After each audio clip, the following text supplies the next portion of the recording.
Septième combat et dernier combat amateur de cette soirée dans la catégorie des moins de 66 kg, les featherweight. Accueillons Geoffrey Durand. Geoffrey Durand, d'où il vient? Eh bien de Gracie Allégeance. Ça s'enchaîne hein. Ils ont essayé de faire bosser les mecs ce soir. C'est un sauvage au micro. Calage criminel. Geoffrey Durand, 5-3, Gracie Allégeance.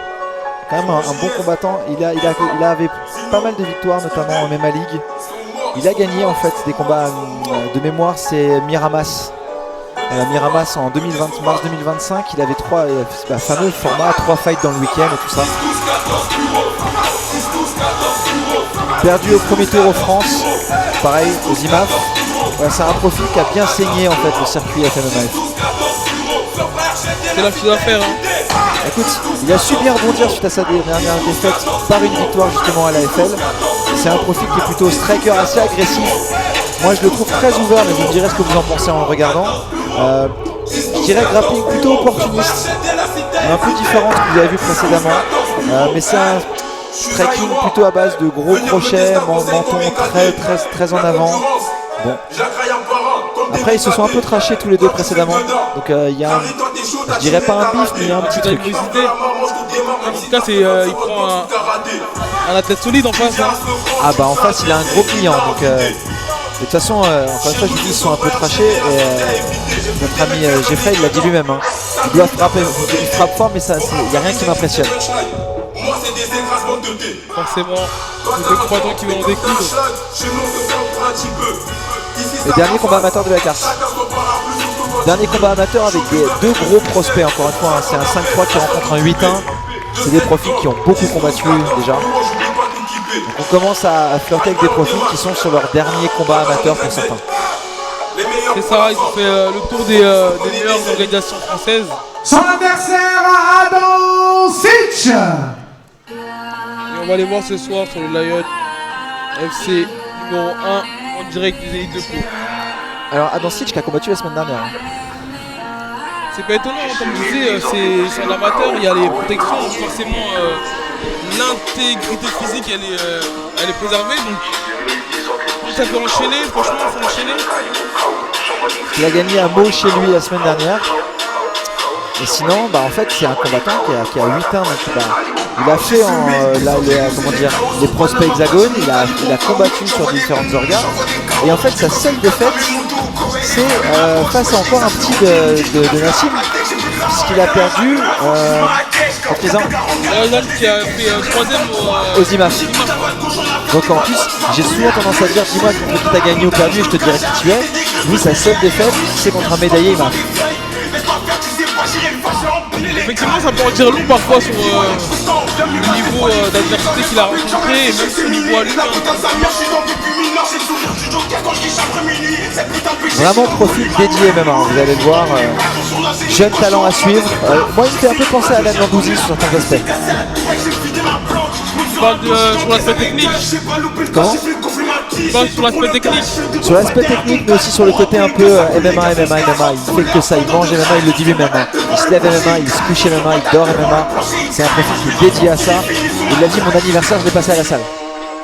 Ah, clairement même pour enchaîner 2 combats en 2 semaines, il faut avoir une hygiène de vie, rester au poids, ça demande beaucoup de sacrifices. Et il se met déjà beaucoup de pression parce qu'il le dit lui-même, moi je fais tout pour mettre KO, les décisions c'est pas pour moi. Donc il se charge un peu les épaules lui-même en disant ça. Ouais, c'est un petit peu ce qui est dommage parfois je trouve chez les amateurs de se mettre trop de pression sur les épaules. Alors, on voit qu'il y a un regard, un échange de regards assez... Dernier combat amateur de cette soirée dans la catégorie des featherweight, les moins de 66 kg dans le coin bleu. Combattant qui nous vient de la team Gracie Allégeance, à Bayonne, âgé de 23 ans et mesurant 1m75, pesé à 65 kg et 800 grammes. 8 combats, 5 victoires, 1 par KO, 2 par soumission, 2 par décision pour 3 défaites. Geoffrey Durand.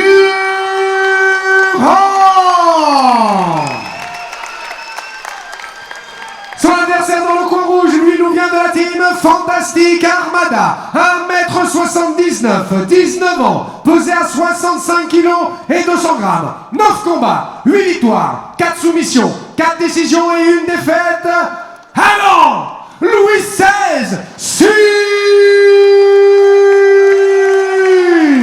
match.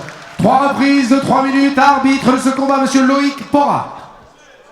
Allez, là on touche à, encore une fois, au haut du panier du format amateur de la soirée. Première reprise. Allez, c'est parti. À deux gauchers. Jeffrey Durand qui commence à prendre le centre de l'octogone.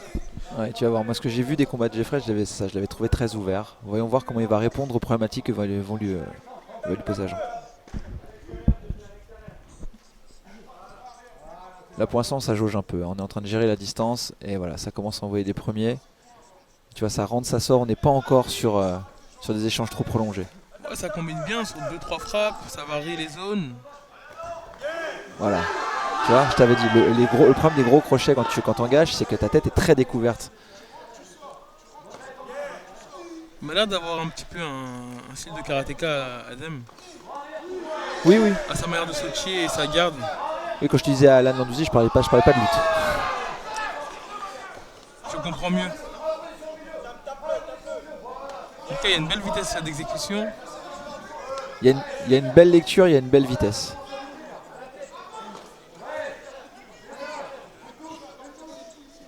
Et là ça se déplace, ça reprend le centre et puis ça va commencer en fait à construire petit à petit. Là on est encore sur des phases, voilà. Tu vois, là il tâte le terrain sur le single, voir comment il réagit à ça. Ouais, il monte crescendo à Adam. C'est intéressant, tu vois que là on est sur des amateurs qui construisent déjà. Le crochet du bras avant qui a bien fait mouche là. Et là on invite en fait Jeffrey à bosser plus avec son jab pour gérer la distance. Il est passé de high kick. Hein. Et tu vois, il l'a envoyé 2-3 fois en middle avant de remonter à la tête. C'est une belle construction. Une nouvelle fois qu'il remonte. Et tu vois, là, il va certainement setuper après voilà, sur le corps, exactement. C'est très bien ce qu'il fait, très méthodique. On sent qu'il y a un vrai travail sur les 3 lignes basses, médianes et hautes et que ça va envoyer par série. Maintenant, il va falloir un petit peu.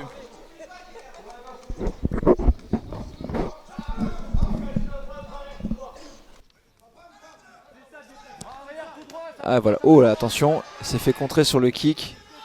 Rien de méchant, mais bon, un avertissement sans frais.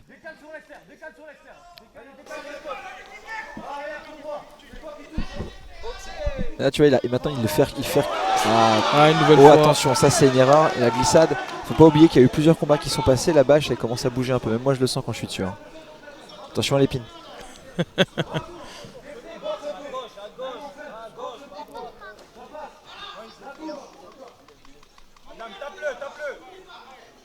Allez, là, on revient sur une petite phase d'observation.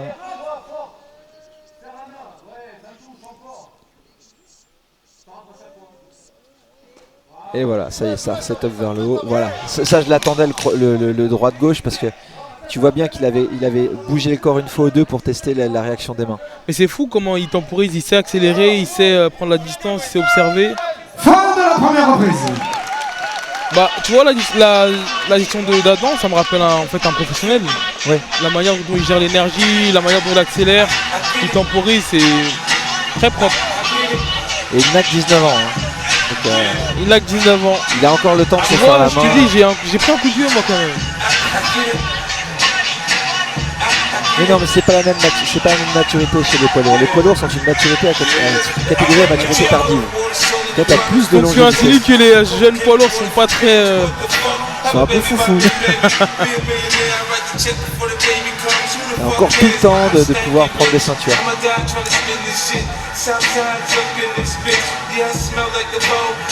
Là c'est vraiment le genre de coin où j'aimerais être pour pouvoir écouter ce qu'il dit. Parce que tu vois, les consignes, tu vois Paul Marconi qui donne des consignes de travail au corps, mais en face j'aimerais bien savoir ce qu'on lui demande en termes. Parce que pour l'instant le premier round il est bien géré en fait. À l'époque je regardais un combat sur l'UFC Fight Pass et en fait il y avait les micros et c'était au Cage Warriors. Ouais. Il y avait un bouton en fait on pouvait appuyer, on Deuxième entendait les consignes. T'as toujours ça à l'UFC, hein. Tu peux prendre la partie juste micro du. C'est pas mal, hein. Je trouve que c'est vraiment pas mal, il y a beaucoup d'informations très précieuses parfois. Et parfois t'entends des trucs qui sont très étranges aussi. Oh, le beau bras arrière, il a fait mouche, il va falloir capitaliser là-dessus. Il va falloir dégager la jambe, continuer de mettre la pression sur la tête. La lutte comme réponse. Ouais, il est passé en alerte là maintenant, Jeffrey. Travailler en ligne et pourquoi pas sur des travails d'oblique avec des uppercuts, parce que je pense que s'il est en danger, Adam il va peut-être chercher à lutter. À lutter, ouais. Tout de suite il a déclenché la lutte comme réponse. Hein. Meller répond tout de suite derrière. Très efficace son bras avant, bras arrière. Complètement. Avec l'esquive en rotation juste Et derrière. je trouve que la responsabilité défensive de Jeffrey, elle est vraiment à revoir parce que dans le fond, il a des bons setups quand il a l'initiative et qu'il est protagoniste, mais dès qu'il subit, il a tendance à laisser les mains en bas et la tête vraiment en avant. Et reculer en ligne. Ouais. Il y a peu d'angles en fait sur ces sorties.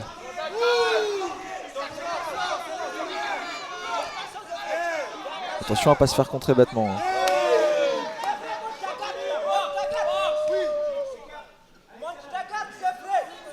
Voilà, tu vois, il y a son coin qui lui dit qu'il faut monter la garde, il faut absolument monter, les mains commencent à descendre et il commence à devenir de plus en plus poreuses, notamment sur les contres. Voilà. Tu devrais pas te permettre de checker une jambe comme ça. Non mais c'est vrai qu'il est très patient, il a le coup d'œil en plus Adam. Et tu vois très bien. Overhand qui passe, le genou au corps. Le genou qui est passé sur la rupture de contact, c'est très bien. Après je trouve que parfois il spamme un peu le high kick avec une mauvaise distance. Mais... Vas-y Adam,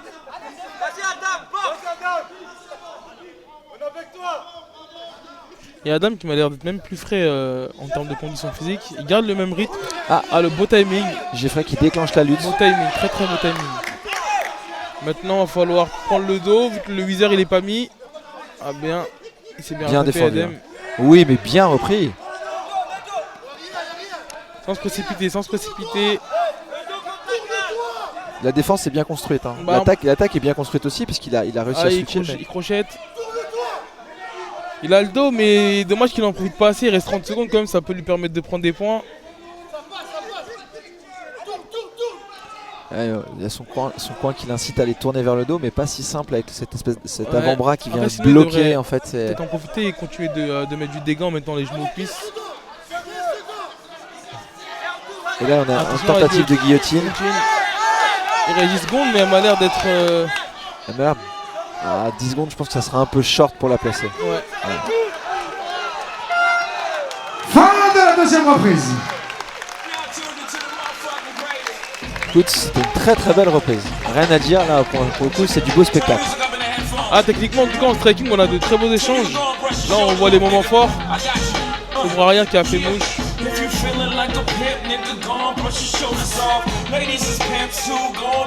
Et là on a un Jeffrey quand même qui est marqué dans le coin. Hein. Tu sens qu'il est fatigué. Hein.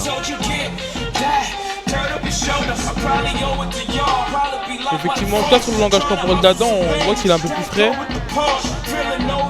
Tu vois ces mouvements de tête, j'apprécie.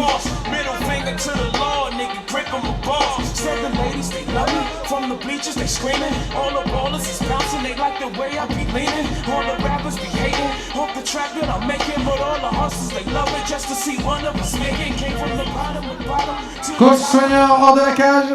Allez, on aborde la troisième et dernière reprise. Petit souci au niveau des gants. Donc tu peux en profiter pour nous dire ce que tu as pu analyser. Sur les gants, ils ont des petits soucis de fermeture. En fait, les scratchs sont un peu larges, ce qui fait qu'ils ont du mal à fermer, notamment sur les poignets. Tout à l'heure, c'était le cas de Barry. Ah donc faut qu'ils insistent sur le. Ouais. Ça mériterait en fait un petit réajustement sur le poignet et ils sont très épais, je trouve, pour des gants, Ouais, pour des ce que j'ai remarqué, ouais. On dirait presque des 9 ou 10. Et en effet, ils sont un peu grands au niveau des doigts. Effectivement, là, ça pose. Tu vois, on est obligé de compenser en restrappant par-dessus au niveau du poignet parce qu'en fait, il s'ouvre.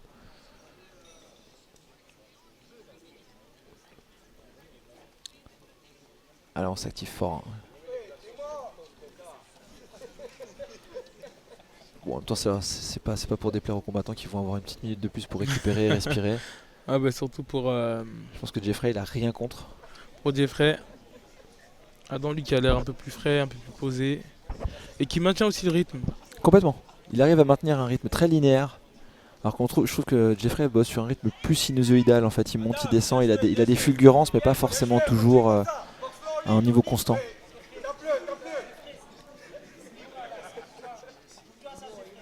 Le problème est résolu. Allez, on y retourne.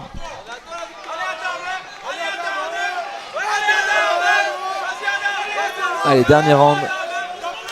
Troisième et dernière reprise. Ouais, ça repart. Et là, ça va. De toute façon, je pense que côté bleu, il faut envoyer aux lignes. Magnifique, le barrière qui est bien passé. Oh, très belle. Ça va, c'est parti sur les hanches, c'est remonté sur les bras. C'est dommage, il capitalise pas dessus parce que le setup pour aller chercher la lutte était bon. Ah, le crochetage. Il va falloir garder le body lock. Ouais, mais regarde, il a perdu la hanche. Donc du coup, et ouais, pourquoi pas au clinch. Très bonne utilisation de la cage. Beaucoup de maturité sur la cage aussi de la part des deux combattants, mais particulièrement d'Adam. Parce que mine de rien, c'est des choses qui sont compliquées à apprendre, ça. Ouais, effectivement, le cage control et c'est parfois à ce moment-là que les combattants laissent le plus de plumes. Ah, un petit peu trop ambitieux le contrôle en bras-tête, mais c'était bien tenté.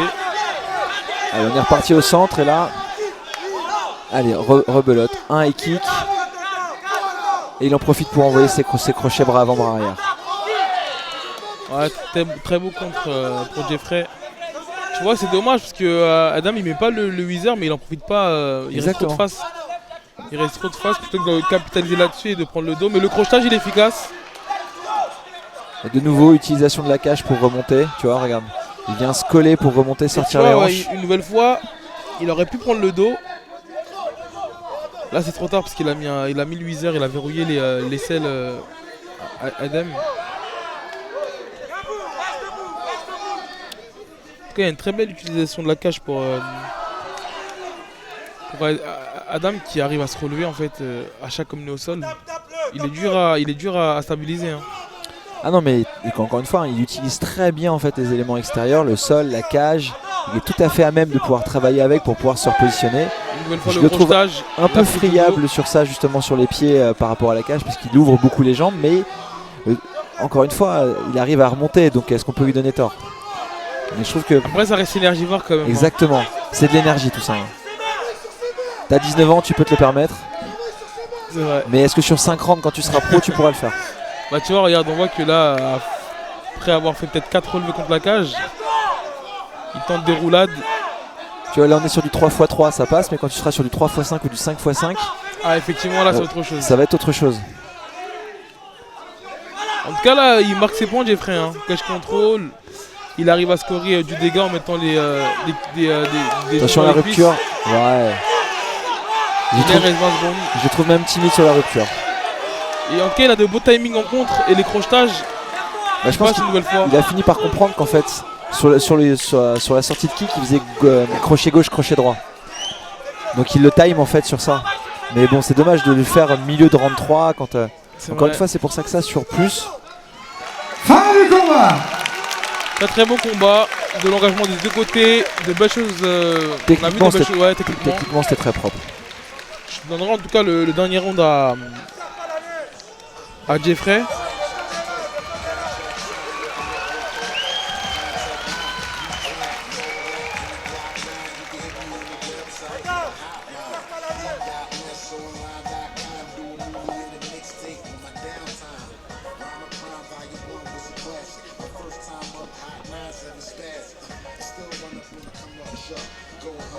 On revoit les moments forts à l'écran.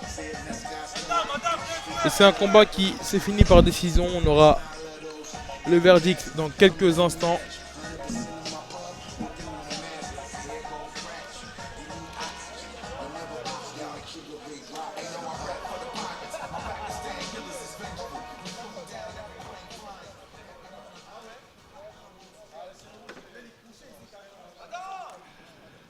Déclaré vainqueur par décision unanime, le coin rouge, Adam Louis XVI Such.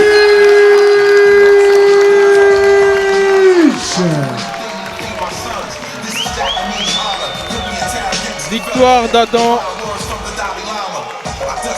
après un beau combat, de l'engagement, de l'envie.